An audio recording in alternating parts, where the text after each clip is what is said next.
God-state network. The collision between the top-down and bottom-up views of history, between history as written by the winners and history as written to the ledger. Between political power and technological truth, that encounter is a collision of Leviathans. To understand this, imagine two schoolboys fighting on a playground. It's not long before one of them says, "My dad can beat up your dad." There's profundity in this banality. Even at a very young age, a child believes he can appeal to a higher power, a Leviathan, a powerful man who can sweep the field of his enemies, including Robert from Recess. Men are not so different from children in this regard. Every doctrine has its Leviathan, that prime mover who hovers above all. For a religion, it is God. For a political movement, it is the state. And for a cryptocurrency, it is the network. These three Leviathans hover over fallible men to make them behave in pro-social ways. Once we generalize beyond God, once we realize there's not one but three Leviathans in a Hobbesian sense, much becomes clear. Movements that aren't God-worshipping religions are often state-worshipping political movements or network-worshipping crypto tribes. Many progressive atheists are by no means aestetists, they worship the state as if it were God. And many libertarian atheists may not believe in either God or the state, but they do believe in the network, whether that be their social network or their cryptocurrency. This deserves some elaboration. What is the most powerful force in the world? The first Leviathan was God. In the 1800s, people didn't steal because they actually feared God. They believed in a way that's hard for us to understand. They thought of God as an active force in the world, firing and brimstoning away. They wanted God-fearing men in power, because a man who genuinely believed in God would behave well even if no one could punish him. That is, a powerful leader who actually believed that eternal damnation was the punishment for violating religious edicts could be relied upon by the public even if no human could see whether he had misbehaved. At least this is a rational retrofitting of why being genuinely God-fearing was important to people, though they might not articulate it in quite that way. God was the ultimate force, the Leviathan. By the late 1800s, Nietzsche wrote that God is dead. What he meant is that a critical mass of the intelligentsia didn't believe in God anymore. Not in the same way their forefathers did. In the absence of God, a new Leviathan now rose to preeminence, one that existed before but gained new significance, the state. And so in the 1900s, why didn't you steal? Because even if you didn't believe in God, the state would punish you. The full global displacement of God by the state, something already clearly underway in France since 1789, led to the giant wars of the 20th century, democratic capitalism versus Nazism versus communism. These new faiths replaced God with Gov, faiths which centered the state over God as the most powerful force on earth. That brings us to the present. Now, today, as you can see from this graph and this one, it is not just God that is dead. It is the state that is dying. Because here in the early innings of the 21st century, faith in the state is plummeting. Faith in God has crashed too, though there may be some inchoate revival of religious faith pending. But it is the network, the internet, the social network, and now the crypto network that is the next Leviathan.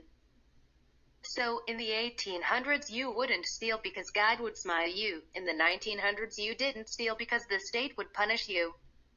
But in the 2000s you can't steal because the network won't let you. Either the social network will mob you, or the cryptocurrency network won't let you steal because you lack the private key, or, eventually, the networked AI will detect you. Or all of the above. Put another way, what's the most powerful force on Earth? In the 1800s, God. In the 1900s, the US military. And by the mid-2000s, encryption. Because as Assange put it, no amount of violence can solve certain kinds of math problems. So it doesn't matter how many nuclear weapons you have, if property or information is secured by cryptography, the state can't seize it without getting the solution to an equation. Rubber hoses don't scale. Now, the obvious response is that a state like Venezuela can still try to beat someone up to get that solution. do the proverbial rubber hose attack to get their password and private keys, but first they'll have to find that person's offline identity, map it to a physical location, establish that they have jurisdiction, send in the expensive special forces, and do this to an endless number of people in an endless number of locations, while dealing with various complications like anonymous remailers, multisigs, zero-knowledge dead man switches, and time locks. So at a minimum, encryption increases the cost of state coercion. In other words, seizing Bitcoin is not quite as easy as inflating a fiat currency.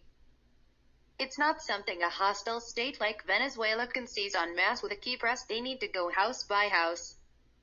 The only real way around this scalability problem would be a cheap autonomous army of AI polysdrones, something China may ultimately be capable of. But that'd be expensive and we aren't there yet. Until then, the history of Satoshi Nakamoto's successful maintenance of pseudonymity, of Apple's partial thwarting of the FBI, and of the Bitcoin network's resilience to the Chinese state's mining shutdown show that the network's pseudonymity and cryptography are already partially obstructing at least some of the state's surveillance and violence. Encryption thus limits governments in a way no legislation can. And as described at length in this piece, it's not just about protection of private property. It's about using encryption and crypto to protect freedom of speech, freedom of association, freedom of contract, prevention from discrimination and cancellation via pseudonymity, individual privacy, and truly equal protection under ruled code, even as the state's paper-based guarantees of the same become ever more hollow.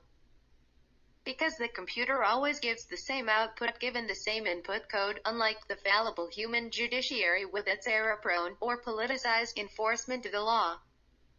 In this sense, the network is the next Leviathan, because on key dimensions it is becoming more powerful and more just than the state. The network is the next Leviathan. When we say that the network is the next Leviathan, which we can abbreviate as network state, it is useful to give specifics. Here are several concrete examples where the network's version of a given social practice is more powerful than the state's version. 1. Encryption, state violence. When there is strong encryption, government can't crack. That means communications states can't eavesdrop on, transactions they can't intercept, and digital borders they can't penetrate. It means nothing less than the ability to organize groups outside state control, and thus a diminution in the power of states to control. 2. Crypto economy, fiat economy. We just discussed this in the context of the network's Bitcoin being money the state can't easily freeze, seize, ban, or print. In theory, this is just a special case of the point on encryption, but its implications are broad. All manner of financial instruments, corporate vehicles, accounting, payroll, and the like can be done on-chain outside the control of states. 3. Peer-to-peer, state media.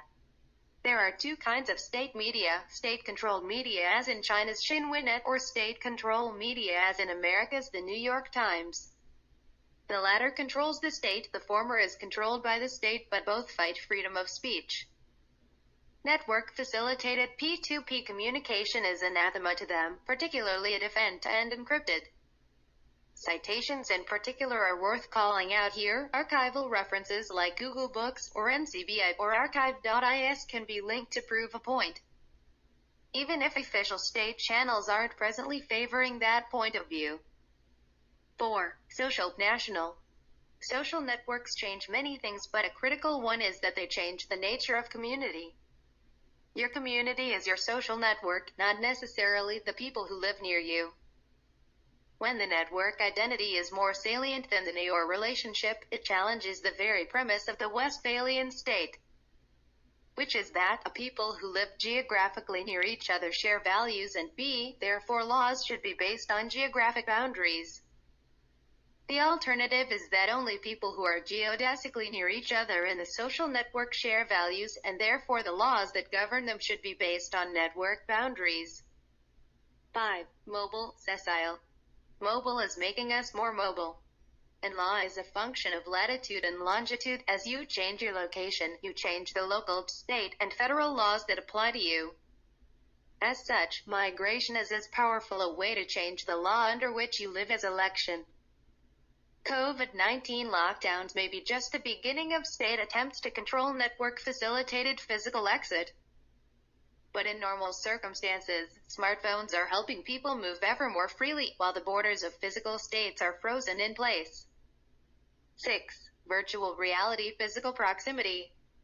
As a complement to mobile, the network offers another way to opt out of state-controlled physical surroundings, namely, to put on a VR or AR headset. At which point you are in a completely different world with different people surrounding you and different laws. 7. Remote in-person. The network allows you to work and communicate from anywhere. Combined with mobile, this further increases leverage against the state. The concept of the network state as a division of the world by people rather than by land is particularly important here, as network states are natively built for getting voluntary subscription revenue from people around the world. The diaspora is the state. 8. International national. The network gives people more of a choice over what specific state they are subject to. For example, they can move a server hosting their website from country to country with a few clicks. 9. Smart contracts law. The state's paper-based legal system is costly and unpredictable. A similar set of facts in two different cities in the same country could result in a different ruling. Lawyers are expensive. Paper contracts have typos and illogic, and cross-border agreements range from complex to impossible. We're still in the early days of smart contracts, but as we get well-debugged and formally verified contract libraries, there is an area where the network is poised to take over from the state. Imagine truly international law. It's done programmatically rather than via pieces of paper, across borders outside the domain of legacy states, and by global technologists rather than country-specific lawyers. 10. Cryptographic verification, official confirmation. Perhaps the most important arena in which the network is stronger than the state is in the nature of truth itself. As incredible as it may sound, the blockchain is the most important development in history since the advent of writing itself, as it's a cryptographically verifiable, highly replicated, unfalsifiable, and provably complete digital record of a system. It's the ultimate triumph of the technological truth view of history, as there are now technical and financial incentives for passing down true facts, regardless of the socio-political advantages any given government might have for suppressing them. To foreshadow a bit, this ledger of record is history written by the network rather than the state. These examples can be multiplied. As mentioned before, Uber and Lyft are better regulators than the state's paper-based taxi medallions. Email is superior to the USPS, and SpaceX is out executing NASA. If you think about borders, you now need to think about the network's telepresence, which defeats physical borders in its encryption, which erects digital borders. Or if you care about, say, the US Census, the network gives a real-time survey which is far more up-to-date than the state's 10-year process. In short, if you can bring the network to bear on an issue, it will often be the most powerful force. This is essentially what every startup founder does all the time. They try to figure out the network way of doing something without going through the state. There's an app for that. This is conceptually important because a startup society founder that can reposition a particular conflict such that it is the network against the state has a chance to win. But if they go through the legacy state, they'll be an alligator out of water, and they will likely lose. Network state trumps deplatforming. Applying the networked state formulation to recent events, think about January 2021, when, at the behest of the New York Times Company and all of mainstream media, Google, Apple, Amazon, Facebook, and Twitter combined to deplatform a sitting president and disappear his supporters' app from the internet. This was undeniable proof of the U.S. government's impotence because the most powerful man in the world was clearly no longer even the most powerful man in his own country. The informal network, the U.S. establishment, trumped the formal state, the U.S. government. Obviously, Trump and the Republicans weren't in control of events. Less obviously, elected Democrats weren't either. Oh, sure, many of them added their voices to the cacophony. But because the First Amendment constrains government capacity to restrain speech, they couldn't tell the tech CEOs to shut down opposition voices, but the publishers could. And because the final control over these networks is in private hands, state officials didn't have the final say. Put another way, the people with their fingers on the button are no longer elected officials of the state. Does the U.S. government feel like it is in charge? That is what network state means. The state is still a Leviathan. To be clear, the network does not win every conflict with the state. In many cases, the actual outcome is state network. Indeed, the conflict between these two Leviathans will shape this century like the conflict between the God and state Leviathans shaped the last. Some examples of state network include Ross Ulbricht's arrest by the U.S. government, the persecution of Julian Assange and Edward Snowden, China's crackdown on cryptocurrency, the European Union's GDPR regulation, the COVID lockdowns that inhibited any digital nomad's ability to exit, the rising number of government internet shutdowns, and the U.S. establishment's push to censor the internet.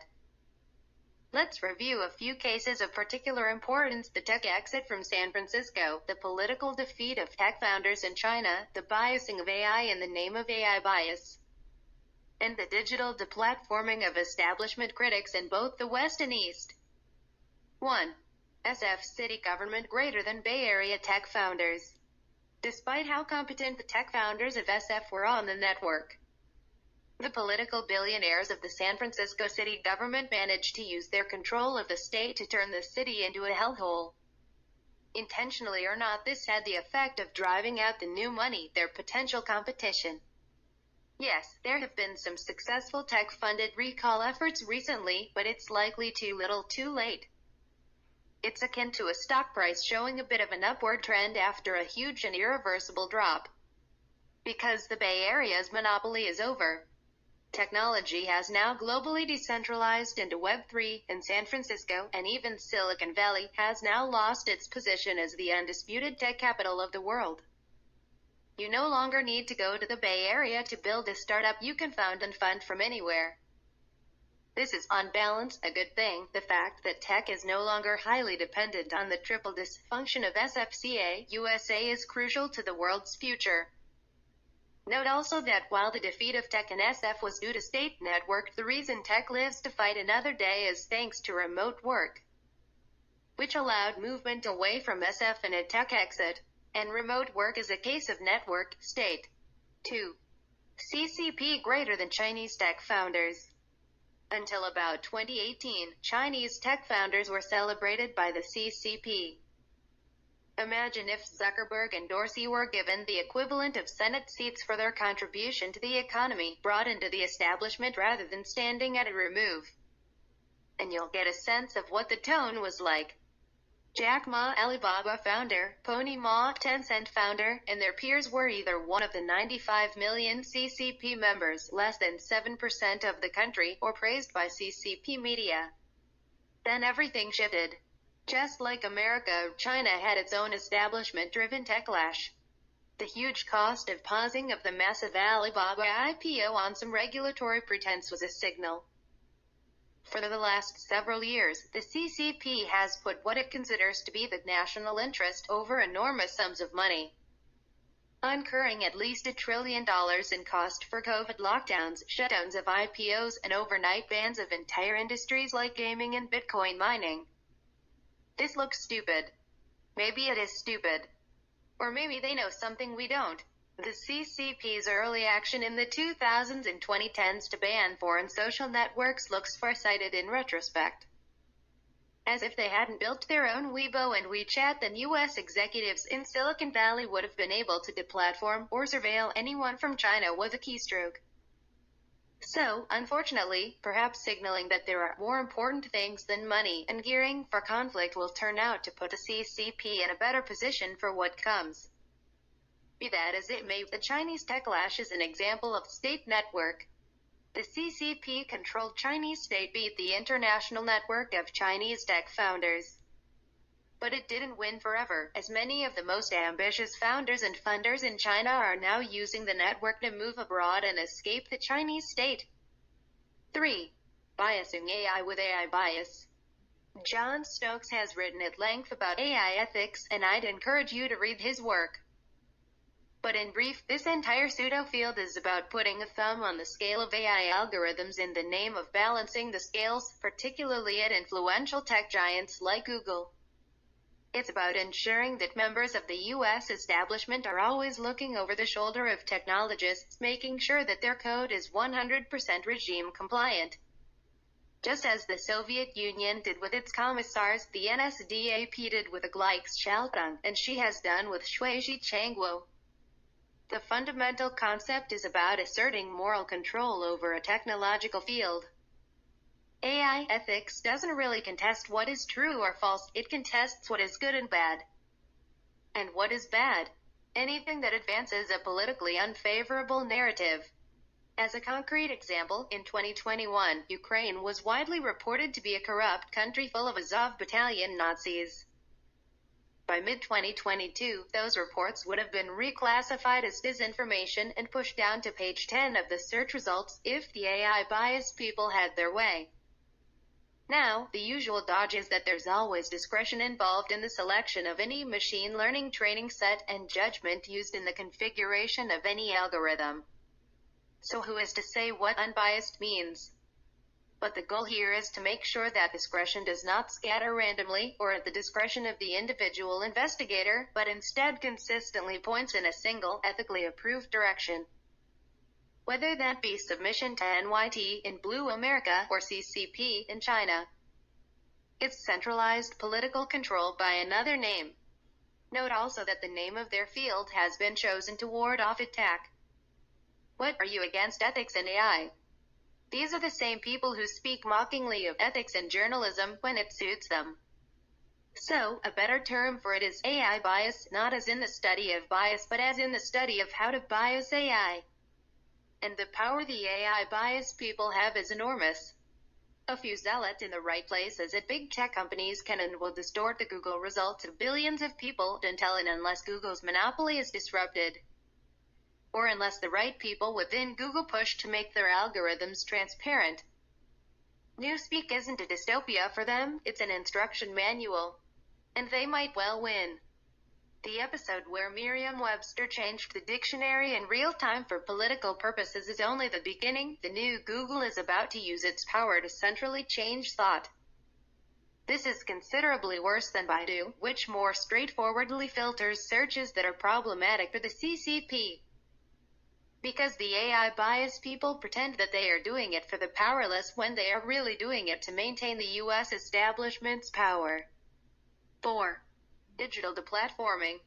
Another example of the state trumping the network of political power exercised against technological truth can be seen in the muzzling of regime-disfavored voices on social media. As always, this is obvious in China. Say something the CCP doesn't like on Sina Weibo and your post disappears, and possibly your account and maybe you're brought in for tea by the security forces. But in the West, if you say something the regime doesn't like on Twitter, your post disappears, and possibly your account, and in American protectorates like the UK, maybe you're brought in for tea by the security forces. Didn't expect that, did you? But click those links. The only reason that UK-style hate speech laws haven't yet come to the US is the First Amendment, which has also limited to some degree the totality of private attempts at speech and thought control. Nevertheless, even by 2019 we could see the convergence of the American and Chinese systems in this respect. Just as WeChat blocked mention of Tiananmen, Facebook blocked mention of an alleged whistleblower. Operationally, it's the same thing. In the East it's official government censorship, whereas in the West it's unofficial private censorship, but that's not a substantive difference. It's censorship as ordered by the Chinese and US establishments respectively. The substantive difference is that in the West there's a third faction of decentralized censorship resistance. The point is that sometimes network, state which is new, and sometimes state, network which is what most people expect, and the competition between these Leviathans will define our time. But is it always competition, or could it also be co-optation? Thesis, antithesis, synthesis. As Larry Ellison put it, choose your competitors carefully, because you'll become a lot like them. This is a tech founder's version of the Hegelian dialectic, where thesis and antithesis mix to form a synthesis. In other words, when you have real Leviathans God-state network that keep struggling with each other, they won't remain pure forms. You'll see people remix them together to create new kinds of social orders, new hybrids, new syntheses in the Hegelian sense. We already mentioned the Chinese version of this fusion. The backwards will be beaten, in the context of political power versus technological truth. But it goes beyond just the determination of truth to how society itself is organized. For example, 1. God, state. The mid-century U.S. was forgotten country. It stood against the USSR, where people worshipped the state as God. Though the U.S. also had a peer-to-peer network component in the form of permitting capitalism within its borders. And the USSR did too in the form of the Communist International, the global network of spies fomenting communist revolution. 2. God network. This might be something like the Mormons, or the Jewish diaspora before Israel, or any religious diaspora connected by some kind of communications network. It's a community of shared values connected by a communications network without a formal state. 3. God, state network. This is something like the Jewish diaspora after Israel. Our one commandment model also draws on this, as a startup society can be based on a traditional religion or on a moral imperative that's on par with many religious practices, like veganism. These are political examples of mixing Leviathans, but there are other ways of thinking about the concept. Synthesis, the network God. One important synthesis that deserves special mention is the network God, a network God, an AI God, a GPT-9 or DALL-E 10 that gives instant, superhuman answers to difficult questions using the knowledge of all of humanity. After all, people already do confide to Google as if it were God, or at least a confessions booth. In the 1980s there was a popular children's book called Are You There, God? It's me, Margaret, and you can imagine an app version of this where people ask a given AI God for advice. That God need not be a general AI. It could encode a specific morality. It could be tuned and trained on particular corpora rather than the general web. What would Jesus do, WWJD, in an app? The Chinese Shuishi Changguo app could in fact be seen as an early version of this. What would Xi Jinping do, though one could also have decentralized versions? What would Lee Kuan Yew do? What would David Ben-Gurion do? What would George Washington do? What would the people you respect advise in your situation? A language model trained on their corpora, on all the public text and audio they've emitted over their lives, which could amount to many millions of words, may achieve something like the sci-fi episode where people are revived by AI in an app. There's already a V1, it just needs to be augmented with a VR simulacrum. And even though this kind of thing is painted as negative in media like Her and Black Mirror, it's really not obvious that getting interactive advice from Lee Kuan Yew's app is worse than getting it from Lee Kuan Yew's books. Synthesis, the network state. The study of God-state network syntheses brings us to the fusion we're most interested in, a networked state, of which one of them is our titular network state. And there are a few different ways to get to a network state fusion. The first is the from-scratch version described in Chapter 1, where an internet leader builds a large enough network union online that it can crowdfund territory and eventually attain diplomatic recognition. But it's worth discussing other scenarios where existing governments fuse with the network, both positive and negative network state syntheses. Positive syntheses, BTC, Web3, efficiency. Start with the observation that companies, cities, currencies, communities, and countries are all becoming networks. As an analogy, we used to think of books, music, and movies as distinct. Then they all became represented by packets sent over the internet. Yes, we listened to music and audio players and viewed books and e-book readers, but their fundamental structure became digital. Similarly, today we think of stocks, bonds, gold, loans, and art as different. But all of them are represented as debits and credits on blockchains. Again, the fundamental structure became digital. Now, we are starting to think of different kinds of collections of people, whether communities, cities, companies, or countries, all fundamentally as networks, where the digital profiles and how they interact become more and more fundamental. This is obvious for communities and companies which can already be fully remote and digital, but even already existing cities and countries are starting to be modeled this way. Because their citizens are often geographically remote, the concept of citizenship itself is becoming similar to digital single sign-on. Many 20th century functions of government have already been de facto transferred to private networks like electronic mail delivery, hotel, and taxi regulation. Cities and countries increasingly recruit citizens online. So-called smart cities are increasingly administrated through a computer interface, and as countries issue central bank digital currencies and cities likely follow suit. Every polity will be publicly traded on the internet, just like companies and coins. And that's just for pre-existing polities which retrofit themselves with aspects of the network. It doesn't include the most fundamental network property of the de novo network states described herein, namely that the citizenry itself first assembles in the cloud and only then crowdfunds the earth. Examples of pre-existing states integrating with the network include a. El Salvador's integration with the Bitcoin network, b. Wyoming's decentralized autonomous organization, DAO law, and Norway's cap table bill, which are integrations with the Ethereum network, and c. places like Estonia and Singapore, where every government workflow is already online. In each of these cases, cities and states are fusing with networks to ship new services that are useful to citizens. This is the benign version of the networked state fusion, the one people will flock to. Negative syntheses, USG, CCP, monopoly. The malign version of the network state fusion is what happened in China, and is happening in America at the federal level with the tech crackdowns. In both the Chinese and American cases, the state is acquiring centralized technology companies at gunpoint, fusing with the network from above.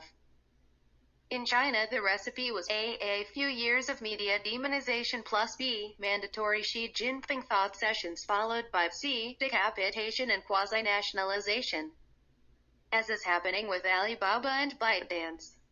In America during the techlash it was very similar, several years of media demonization plus b. quasi-mandatory wokeness within followed by c. antitrust regulation, and quasi-nationalization. Sometimes the decapitation is forceful, Uber was an early target here, and sometimes it's quasi-voluntary.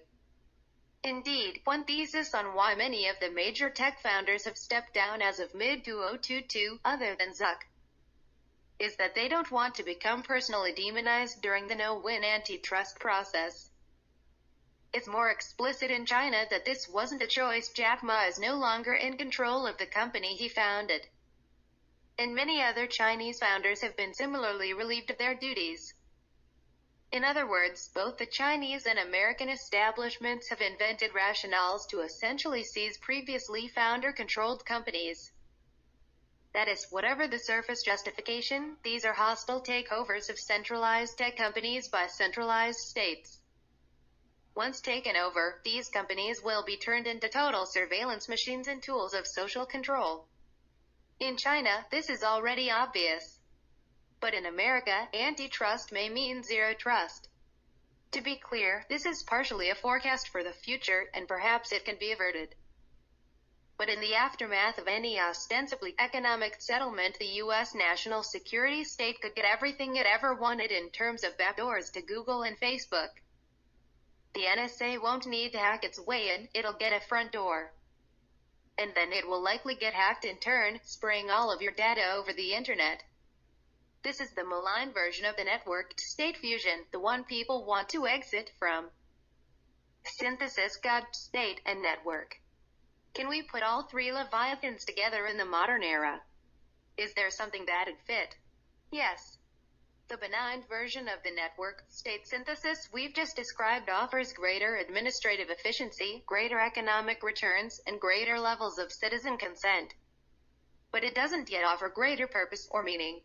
As a preview, that's where the one commandment comes in. The concept is that you don't want or need to start an entirely new religion to build a startup society, but you do need a moral innovation of some kind. If all you have to offer is a higher standard of living, people may come as consumers, but they won't come for the right reasons. The consumer citizen is coming to enjoy great society, not to sacrifice to make a society great. They won't understand the values that underpin your startup society's valuation. And you likely won't be able to build that high valuation or higher standard of living without a higher purpose. Just as neither Apple nor America itself was initially built for money alone. You want to recruit producers, not consumers, and for that you'll need a purpose. That higher purpose could be a traditional religion, as in Rod Dreher's Benedict option. But it could also be a doctrine with a deeply thought-through one commandment, a moral innovation that inverts one of society's core assumptions while keeping all others intact.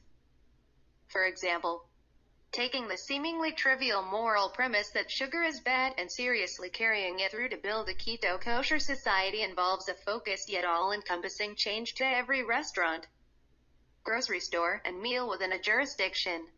We give more examples later. New Leviathan, new states. The concept of 3 Leviathans explains why a network state is now feasible. The network is a new sheriff in town, a new Leviathan, a new force that is more powerful than the state in many contexts. That has changed the balance of power. While syntheses are arising, so are conflicts between network and state. And that explains much of today's instability. When Leviathans wrestle, when Godzilla fights King Kong, the earth trembles.